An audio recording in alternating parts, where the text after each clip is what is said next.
হয়, নমস্কাৰ। এনিভাৰ 24 চাই থকা প্ৰতিজন দৰ্শক মই স্বাগতম জনাইছোঁ। হয়, পাল নামৰ অৰ্থ হৈছে নিৰবিচ্ছিন্নভাৱে পালে পালে কৰা নাম কীৰ্তন। আৰু যিহেতু এইবিলো 98 সংখ্যক হাউলি ৰাস মহোৎসৱ উদযাপন সমিতিৰ উদ্যোগত আচলতে 22 সংখ্যক পাল নামৰ আয়োজন কৰিছে। আৰু এই ক্ষেত্ৰত ক'ব লাগিব মাজত মাত্ৰ এটা দিন বাকী, যিহেতু 1 ফেব্ৰুৱাৰীৰ দিনাখন আচলতে পাল নামৰ আয়োজন কৰা হৈছে। কেমেৰা সহযোগী মোক দেখাবই আৰু কিছু পৰিৱেশ প্ৰস্তুতি পূৰ্ণ গতিত চলি থকা পৰিলক্ষিত হৈছে। আৰু ইয়াতে প্ৰায় 21টাকৈ আচলতে যি চৌকা আচলতে ইয়াত বনোৱা হৈছে, য'ত প্ৰায় 10,000 ভক্তৰ কাৰণে সিদ্ধ প্ৰসাদৰ ইয়াত ব্যৱস্থা কৰিব উদ্যোক্তাসকলে। আৰু এই ক্ষেত্ৰত ক'ব লাগিব যিহেতু ঐতিহ্যমণ্ডিত ৰাস মন্দিৰৰ বাকৰিত এই পালনাম আচলতে কৰি আহিছে, এইবুলি আচলতে 22 সংখ্যক এই পালনামৰ আয়োজন কৰিছে। আৰু এই ক্ষেত্ৰত কথা পাতিম, যিহেতু হাউলি ৰাসৰ লগত ওতঃপ্ৰোতভাৱে জড়িত এজন ব্যক্তি আছে মোৰ সৈতে, মই তেওঁৰ সৈতে কথা পাতিবলৈ চেষ্টা কৰিম। যিহেতু 1 ফেব্ৰুৱাৰীৰ দিনাখনে পালনামৰ আয়োজন কৰা হৈছে, কি ক'ব? ধন্যবাদ জনাইছোঁ। এইবাৰ হাউলি ৰাস মহোৎসৱৰ 98 সংখ্যক হাউলি ৰাস মহোৎসৱে এইবাৰ পালনাম উদযাপন কৰিব। এইবাৰ আমাৰ 22 সংখ্যক পালনাম উদযাপন হ'ব। আৰু ইয়াত আগভাগ ল'ব মইনগুৰি সত্ৰৰ ধৰ্মেশ্বৰ অধিকাৰী ডেকা সত্ৰীয়া দেৱে। ইয়াত বৰপেটা জিলাৰ বিভিন্ন ঠাইৰ পৰা ভক্ত আৰু তাৰ সত্ৰাধিকাৰীবিলাক আহিব। নাম প্ৰসংগ ভালদৰে চলিব আৰু ইয়াত ভকতসকলেও স্থান ল'ব। পালনামৰ অৰ্থটো হ'ল কি, আজি বহু বছৰ আগতে আমাৰ ৰাসৰ সময়ত দুজন ল'ৰাৰ দুৰ্ঘটনাৰ মৃত্যু হৈছিল। তেতিয়া আমাৰ অলপ ভয় লাগিল যে এইটো কিয় হ'ল। তেতিয়া আমি আমাৰ বৰপেটা কীৰ্তন ঘৰৰ বুঢ়া সত্ৰীয়া আমাৰ বশিষ্ঠ শৰ্মাদেৱৰ ওচৰত আমি যেতিয়া গ'লোঁ, তেওঁ ক'লে যে এতিয়া পালনাম কৰিব লাগে।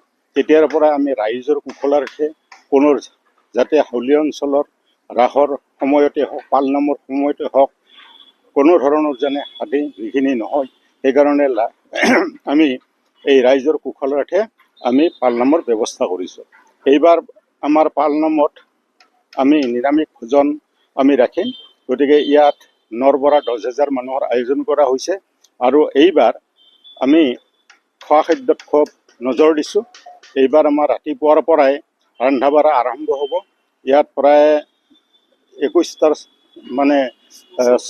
চৌকাৰ উপৰিও আৰু বঢ়াই দিয়া হ'ব। বিভিন্ন ধৰণৰ আমাৰ খাদ্য সমিতিয়ে ইয়াত এই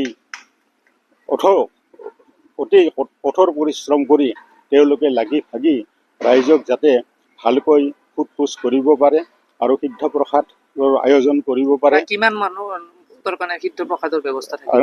সিদ্ধ প্ৰসাদৰ বাবে আমি 9ৰ পৰা 10,000 মানুহ থাকিব। আৰু আমাৰ কৰ্মকৰ্তাসকলে খুব খুব গধুৰভাৱে মনোযোগ দি এইবিলাক কাম কৰিব। গতিকে যিবিলাকে আমাৰ এই সিদ্ধ প্ৰসাদ গ্ৰহণ কৰিব, তেওঁলোকৰ কোনো বিঘিনি নহয় বুলি আমাৰ এতিয়া পালনামটো এইটো হ'ল এটা অসমীয়া আমাৰ এটা ধৰ্মীয় বিশ্বাস। আৰু পালনামৰ জৰিয়তে বহুত আমাৰ হানি বিঘিনি অপয় অমংগল দূৰ কৰে। সেইকাৰণে ৰাইজৰ কুশলাৰ্থে আমি যিটো পালনাম আমি ব্যৱস্থা কৰিছোঁ, এইবাৰ আমাৰ ফেব্ৰুৱাৰী মাহৰ 1 তাৰিখে অহা ৰবিবাৰে আমাৰ পালনাম হ'ব। ইয়াত অগণন ভক্ত অসমৰ বিভিন্ন ঠাইৰ পৰা ইয়াত আহে আৰু তেওঁলোকে এই পালনাম শুনি তেওঁলোকে মনত বৰ আনন্দ পায়।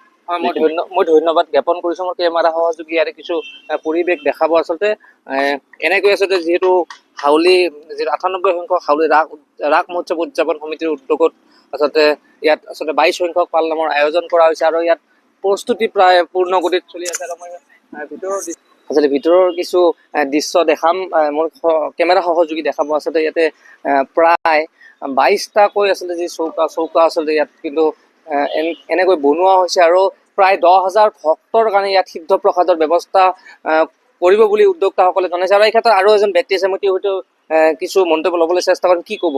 প্ৰায় 21টাকৈ চৌকা ইয়াত বনোৱা হৈছে। আমি প্ৰস্তুতিখিনি কৰি আছোঁ। গোটেইবিলাকে হাউলি ৰাস কমিটিৰ গোটেইবিলাক সদস্য আৰু স্থানীয় ৰাইজবিলাক লগ হৈ গোটেইখিনি যাতে স্বচ্ছতাৰ ওপৰত গুৰুত্ব দিছোঁ, পৰিপাটিৰ ওপৰত গুৰুত্ব দিছোঁ, যাতে মানুহৰ ধৰ্মীয় আস্থাটো বাঢ়ে, এনেকুৱা ধৰণৰ কাম কাজবিলাক কৰি আছোঁ। প্ৰায় 21টা চৌকা আছে। 21টা চৌকা আছে আৰু আমাৰ LPG থাকিব। প্ৰায় 10,000 ভক্তৰ সিদ্ধ প্ৰসাদৰ ব্যৱস্থা আছে। আশা কৰিছোঁ আৰু ইমানে আৰু। হয়, প্ৰায় 10,000 ভক্তৰ ইয়াত আচলতে বাবে আচলতে সিদ্ধ প্ৰসাদৰ যি ব্যৱস্থা কৰা হ'ব আৰু এই ক্ষেত্ৰত